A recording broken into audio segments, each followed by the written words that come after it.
Sim, pergunta? Sim. O avanço do crime organizado, ele não ocorre sem a conivência e a corrupção, né, do tecido político e do tecido jurídico, registrando dezenas de prefeitos, vereadores, juízes, desembargadores afastados ou aposentados compulsoriamente, por vínculo com facções e milícias. As leis que nós temos que mudar só são mudadas pelos deputados federais e senadores, que a lei penal está agregada a esses caras, não tem distribuição de lei pelos estados, né? Se o próprio ecossistema institucional demonstra que o crime organizado possui braços nos poderes locais, como é que o senhor na presidência quer liderar uma purga que limpe as instituições sem gerar uma grave crise institucional entre os poderes federativos? Acrescentando dois detalhes, né? A última pesquisa que eu fiz a respeito, o camarada consegue produzir ali 1 quilo de pasta base de cocaína, Bolívia, Peru, Colômbia, $650. E revende esse mesmo quilo na Europa e Estados Unidos por $65 mil.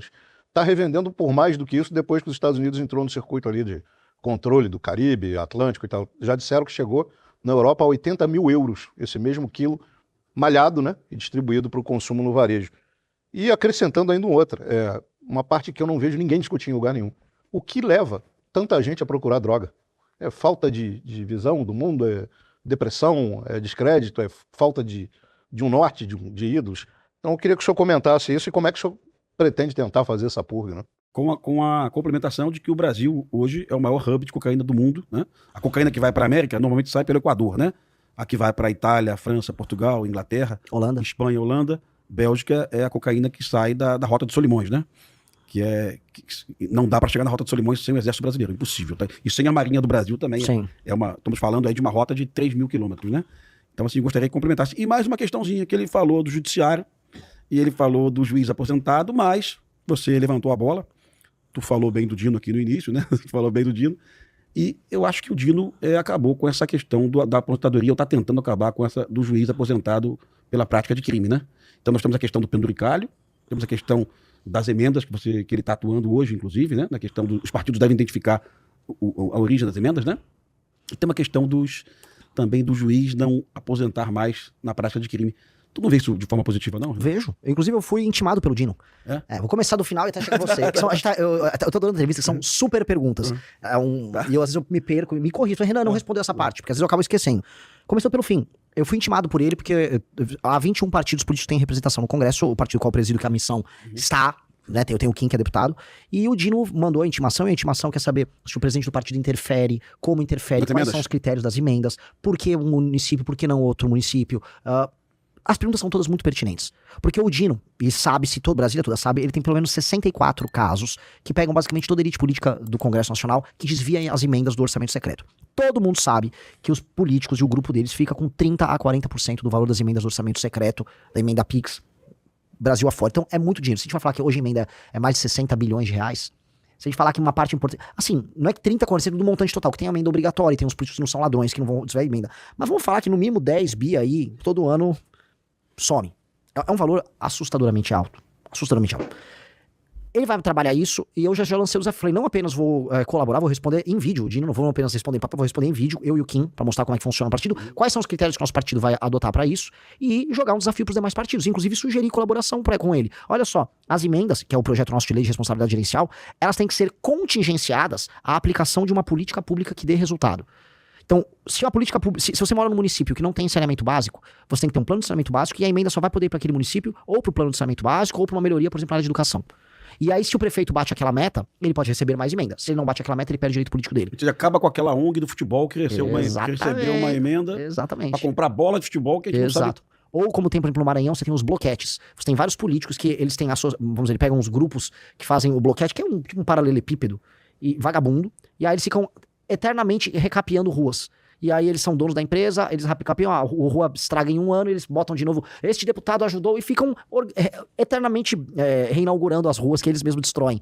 Então, é muita roubalheira que tem em cima disso. O Flávio Dino tá andando nessa área, eu parabenizo ele. A parte toda também de enfrentamento penduricários, eu vou fazer isso via projeto de lei.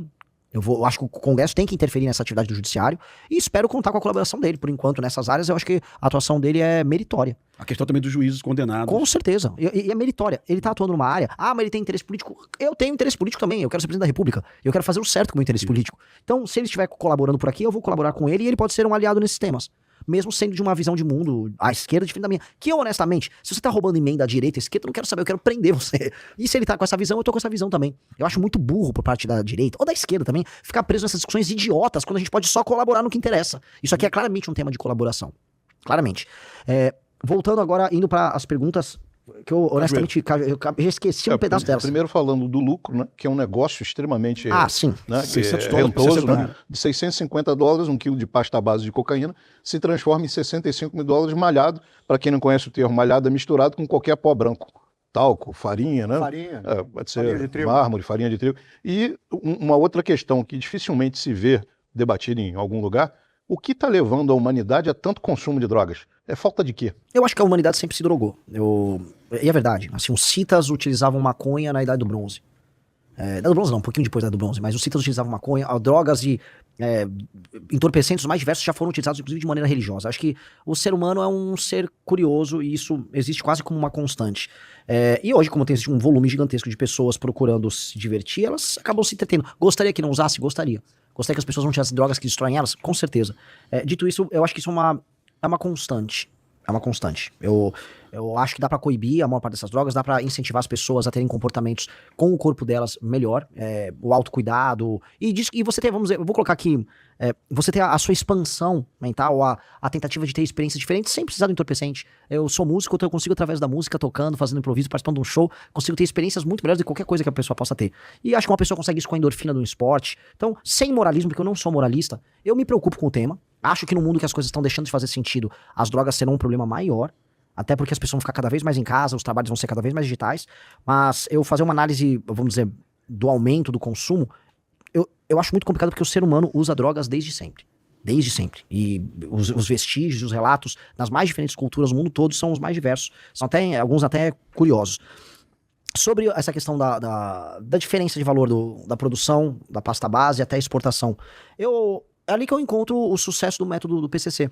O PCC começa nas prisões, e depois ele vai para os roubos de carro, vai para o tráfico de drogas, e aí ele entende que o tráfico internacional de drogas é o negócio. E que repassar isso para a Europa ou para outros continentes é o grande business. Você tem uma diferença ali, que significa lucro para esses caras, que permitiu que eles tornassem operações monumentais.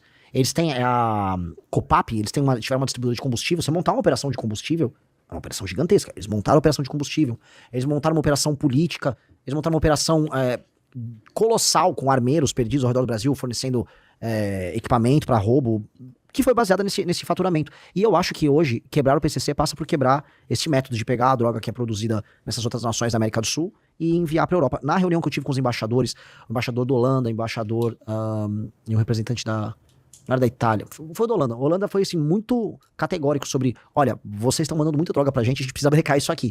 E tem uma cooperação internacional, com a Europa em especial, onde a gente repassa a droga, mas um dos planos nossos que está no nosso livro de propostas, que é o livro amarelo, é criar uma força comum, uma força-tarefa junto com outras nações da América do Sul para a destruição do narcotráfico. E eu tenho certeza que os Estados Unidos veriam com bons olhos isso.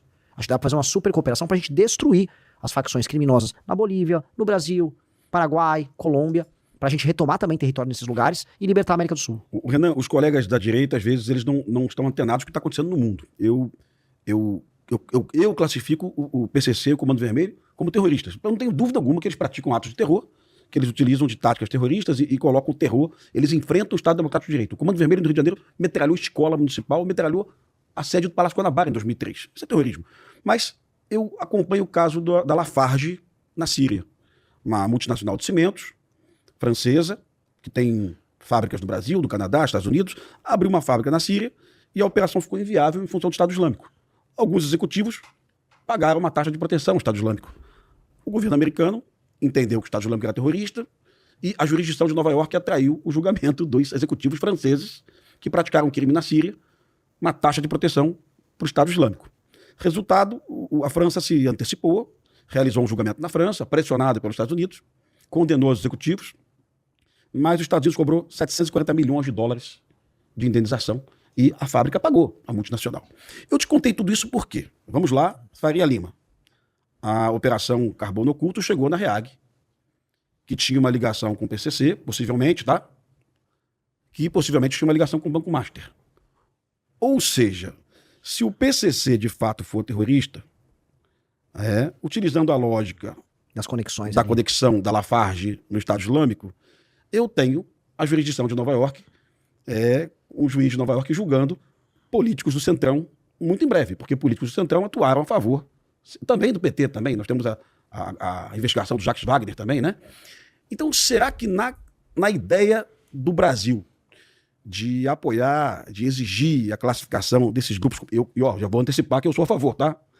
Será que os nossos políticos estão analisando o que pode vir a acontecer daqui a 2 ou 3 anos? Você já chegou onde...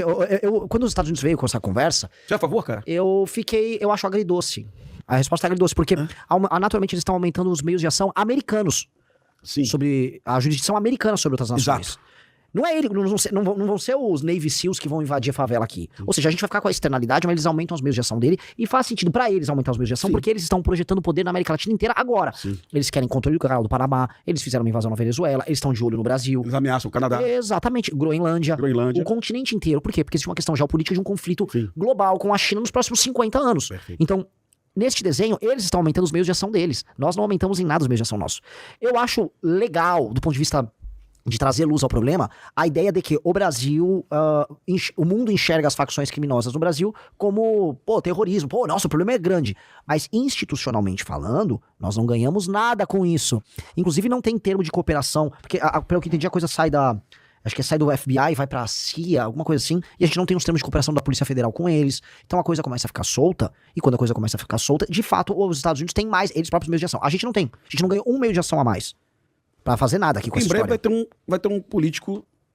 Você acompanhou a DPF 635, que eu também fui um crítico de primeiro momento. Absurdo a Suprema Corte brasileira se intrometer nas operações policiais do Rio de Janeiro. Isso, você tira a autoridade do governador. No entanto, o que eu vejo hoje é que a decisão do Alexandre de Moraes possibilitou que a Polícia Federal investigasse a Alerj e pegasse o Bacelar, o Canela, e pegasse que investigasse o governador Cláudio Castro, né? Que investigasse o Adilcinho, que é o bicheiro que vende cigarro, né?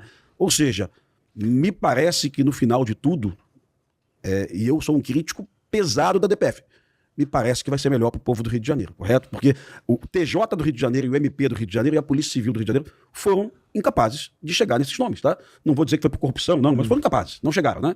Então hoje essa pressão em cima da Alerj no Rio de Janeiro, deputados presos, presidente da casa preso, é em função da decisão do Alexandre de Moraes da DPF. Já pensou nisso, né, Renan? Sim, isso é o elemento positivo enquanto externalidade dela.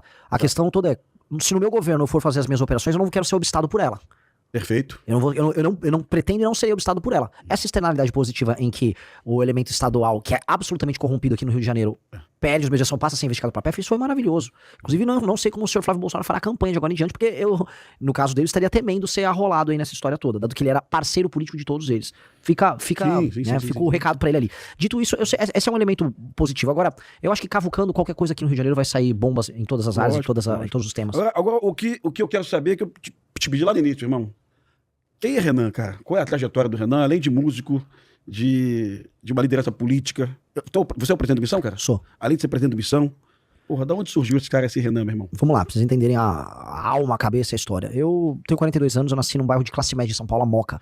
Moca talvez lembre o que era antigamente o bairro da Tijuca, talvez aqui no Rio de Janeiro.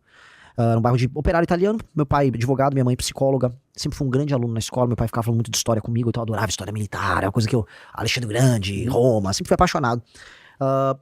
Minha mãe sempre muito dura comigo pra ser um bom aluno, então sempre tirei notas altas na escola. Era uma criança muito tímida, eu era muito, muito tímido. Alguns professores achavam que era esquisito, até meio autista, mas era uma criança funcional.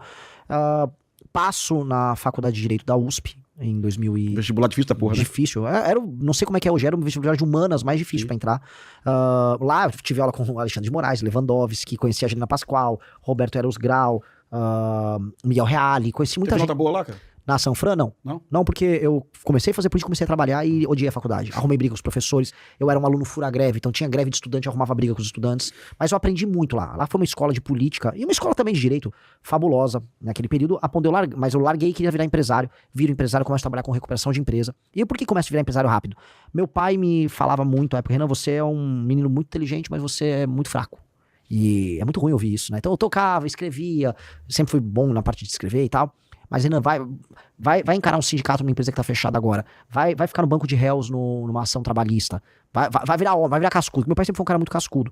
E aí eu começo, primeiro eu aprendo um pouco com ele, depois eu começo a trabalhar com vendas, aprendo a lidar com vendedor, começo a trabalhar com projeto, com RH, com a parte financeira, lidar com factory, que empresa que tá quebrada, tem que lidar com factory, com a agiota, com as dívidas que o dono anterior contraía. Então eu aprendi muito, gerei casca, acabo virando um empresário, ali com meus 25, 26 anos, já pra 2009, 2010, pego uma cancha, começo a ir bem. E aí tem um evento que eu prometi que eu ia contar aqui, que é bem interessante, que tem a ver com questão de segurança, que é um caso de achaque policiais civis lá em São Paulo, que me fez criar um MBL. Eu já era uma pessoa mais à direita, por questões próprias, particulares.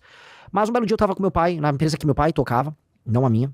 E aí eu tava com ele recebendo uma visita de clientes. Fornecedores de tinta em pó. E aí aparece um monte de cara da Polícia Civil com uma foto do meu pai. Polícia, quem é Mário? Mário era meu pai, né? Quem é Mário é engraçado, né? Porque ele te pegou atrás do armário, mas... Aí pega o meu pai, aí um sujeito chamado Ricardo, um armário gigantesco. Aqui você é acusado de tráfico de drogas, não sei o que, não entendi nada. Aí sai um sujeito que parecia um bandido, parecia um Oruan da vida, vem com um tijolo, não sabia identificar o que era. Aqui, ó, pegou flagrante e tal, leva ele preso. Aí levaram meu pai, detido pra delegacia, pra narcóticos de Jundiaí, e me fecham numa sala e falam, ó, você tem um advogado aqui da cidade? Chama um advogado da cidade, conhece, tem um nome aqui, eu tinha um que era da cidade, põe ele pra vir conversar com a gente, vamos ver o que teu pai aprontou e tal. Falei, entendi, isso aqui é um achaque, né? Fui pra delegacia e eles queriam 300 mil reais pra liberar meu pai. Um dia tinha greve bancária, eu não tinha como nem sacar dinheiro, era uma loucura. E aí eu fechei 30 mil reais com ele, que era o que eu tinha ali em caixa, tal, na hora. Saco, dou, e eles combinaram assim, você vai pagar pelo menos 600 mil, 1 milhão, vamos combinar, mas 30 mil por mês, você vai acertar. Eu falei, entendi. É um pau que eu tenho que ficar pagando, né, pra ficar operando. Só que eu tinha feito, coisa de 2 meses antes, parte daquelas manifestações de 2013. Não é pelos 20 centavos. E uma delas eu participei com o Ministério Público de São Paulo, contra a tal da PEC 37, à época. E ali eu fiquei amigo do Ministério Público de São Paulo. Então, foi horrível, né? Eu liberou meu pai, eu exigi que fizesse um BO só pra eu falar, eu preciso justificar pros funcionários o que aconteceu, porque com uma ocorrência do que aconteceu, né? Eles me dando um papel, eu falei, eu vou tentar pegar os caras. E os caras falaram, a Renan já me deu uma grana, disseram que viraram amigo, não, você é amiga aqui, não sei o quê. Eu fui no mesmo dia encontrar os promotores e eles me apresentaram um corregedor da Polícia Civil de São Paulo, que chamava Sander Malaspina.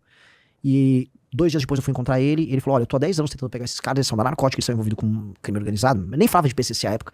Você tem certeza? Eu adoraria, mas vambora.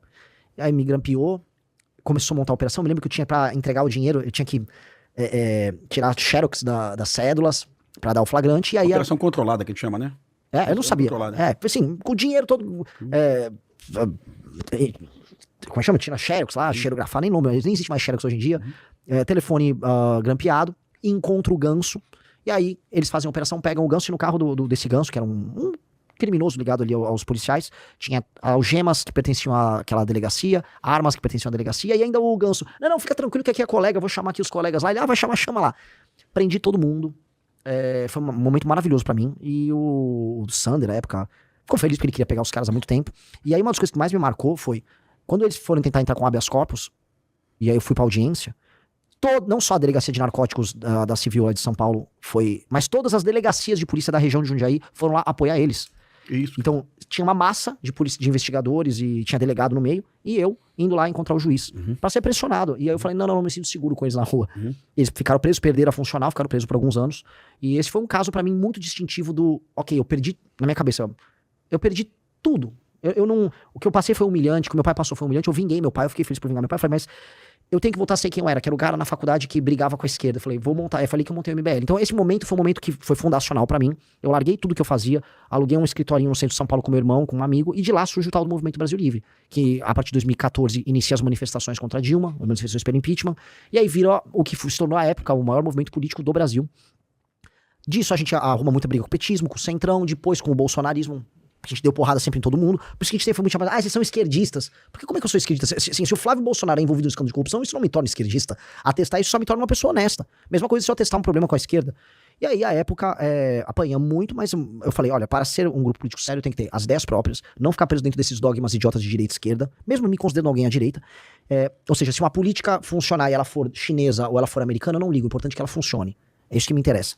E temos um próprio partido político. Fundo ali em 2023 ao Partido Missão, ele fica pronto em 2025, batemos todos os recordes de coleta de assinatura, todos, assim, em quantidade e qualidade, com a menor perda possível.